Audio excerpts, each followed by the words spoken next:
परिवर्तन यात्रा आ रही है, फलानी पार्टी आ रही है, ये हो रहा है, वो हो रहा है। तो मैंने कहा सुनो खटाना जी, 100 सुनार की और 1 लोहार की।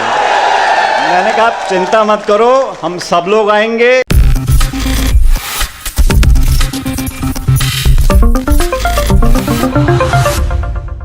नेक्स्ट 9 न्यूज़ में आपका बहुत बहुत स्वागत है। मैं हूं आपके साथ अबरारुल हक रहमानी। दर्शकों, राजस्थान में इस वक्त सुखजिंदर सिंह रंधावा हों या फिर सीपी जोशी हों या फिर गोविंद सिंह डोटासरा हों, ये तमाम ऐसे बड़े चेहरे हैं जो एक मंच पर सचिन पायलट, अशोक गहलोत सब नजर आ रहे हैं। लेकिन इसके बावजूद भी अब तक जो वोटर्स हैं ना, जो ज़मीनी हकीकत है वो मैं आपको बता रहा हूँ।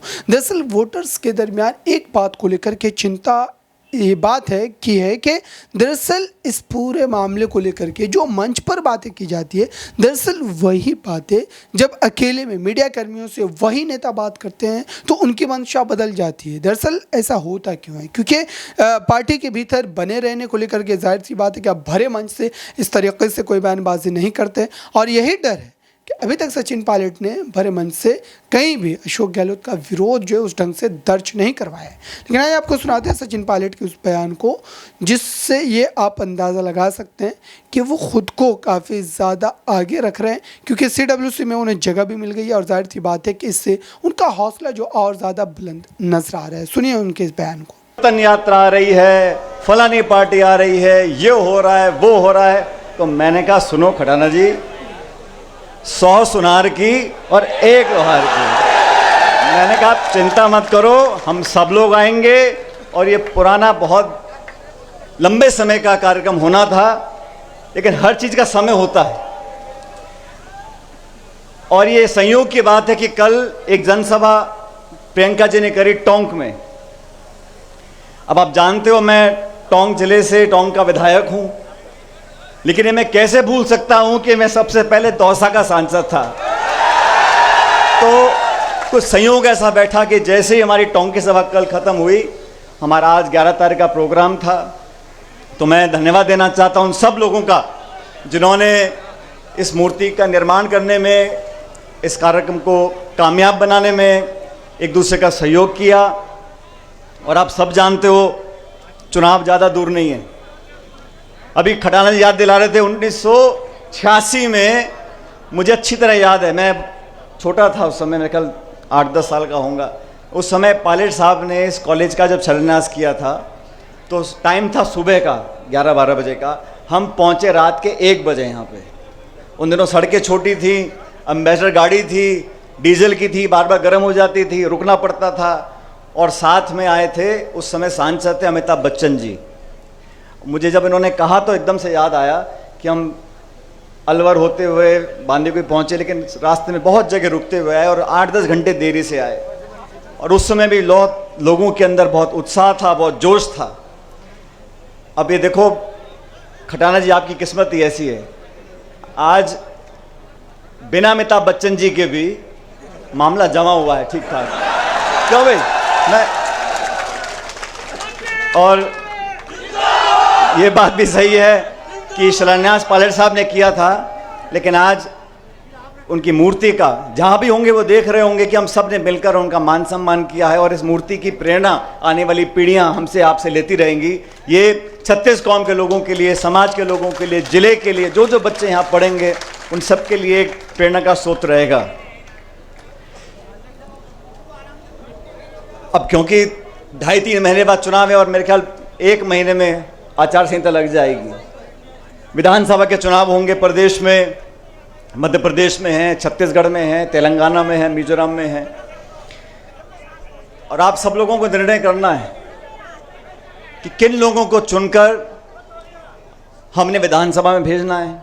और मुझे कहने में कोई संकोच नहीं है कि आपके विधायक खटाना जी ने जो दिन रात इस बांदीकुई विधानसभा क्षेत्र में संपर्क किया है, हफ्ते में 6-6, 7-7 दिन घूम घूम कर गांव ढाणी में एक दूसरे से लोगों को जोड़ा है और बिना भेदभाव के, बिना पक्षपात के लोगों को विकास का रास्ता दिखाया है। क्योंकि साथियों, जब पहला चुनाव यहाँ से कांग्रेस पार्टी ने लड़ाया था खटाना जी को, अपन कामयाब नहीं हो सके थे। लेकिन उसके बावजूद भी संगठन के माध्यम से लगातार इस क्षेत्र की सेवा करी, और जब आपने जिताकर भेजा तो विकास में, संपर्क में, प्यार में, मोहब्बत में, भाईचारे में, जोड़ने में, बिना भेदभाव के विकास कराने में इन्होंने कोई कमी छोड़ी नहीं है। इसलिए आप लोगों को तय करना है, और आपसे मतलब नौजवानों से, 36 कौम के लोगों से, सब लोगों से। ये पुराना क्षेत्र रहा, कांग्रेस का गढ़ रहा, यहाँ से मुरारी लाल मीणा जी विधायक रहे, और मैं तो अभी बांदीकुई की जो सिकराई की हमारी मंडी है उसमें कह रहा था, मैंने कहा बांदीकुई के लोग तो बहुत किस्मत वाले हैं, बटन एक दबाते हैं विधायक 2 मिल जाते हैं। खटाना जी का भी, अब ये माने ना माने, मंत्री विधायक दौसा से हैं, लेकिन मन और मकान बांदीकुई में बना हुआ है। अभी मकान दिखा रहे थे मेरे को बाईं तरफ का जो बोर्ड लग रहा है। लेकिन आज मैं बहुत दिनों, ये बात सच है, बहुत दिनों के बाद बांदीकुई आने का मौका मिला। बहुत से ऐसे लोग जो पहले नौजवान थे, आज उनके बच्चे बड़े हो गए, जिनके थोड़े थोड़े बाल सफ़ेद थे आज पूरे धौले हो गए, पूरा सफ़ेद हो गए। और मैं रास्ते में आ रहा था, सीताराम शर्मा जी की हलवाई की दुकान है बाईं तरफ कोने पे। मैंने बहुत पहले वादा किया था उनको, मैंने कहा पंडित जी आपकी दुकान पक्का आऊँगा। आज उनको देखा, मैं गाड़ी से उतरा, उनकी दुकान में गया, उनका पोता इतना बड़ा हो गया, वो 22-23 साल का पोता हो गया। तो समय बहुत जल्दी बीतता है, लेकिन समय के बीतने का मतलब ये नहीं है कि हम आपसी संबंध खत्म कर दें। और संबंध साथियों बनाने से बनते हैं, चाहे घर का भी कोई सगा संबंधी हो, चाचा भतीजा, मौई मासी, कोई भी हो, अगर आप संबंध नहीं बनाओगे, और संबंध बनते हैं 2 तरफ से, एक पक्ष जोर लगाता रहे और दूसरा सुने ना, राम राम ना करे, मीठे से बात ना करे, संबंध बनते नहीं। संबंध बनाने के लिए एक दूसरे को समझना, एक दूसरे के दुख दर्द में भागीदार रहना, अपनेपन का एहसास कराना। ताली 2 हाथ से बजती है, संबंध 2 तरफ से बनते हैं। तो समय के साथ साथ जो संबंध गहरे होते जाते हैं वो संबंध सच्चे होते हैं, और समय के साथ साथ जो संबंध कम होते जाते हैं, ये समझ लो कि कमी मेरे में या तुम में हो, अगर संबंध कमजोर हुए हैं तो कमी किसी ना किसी की है।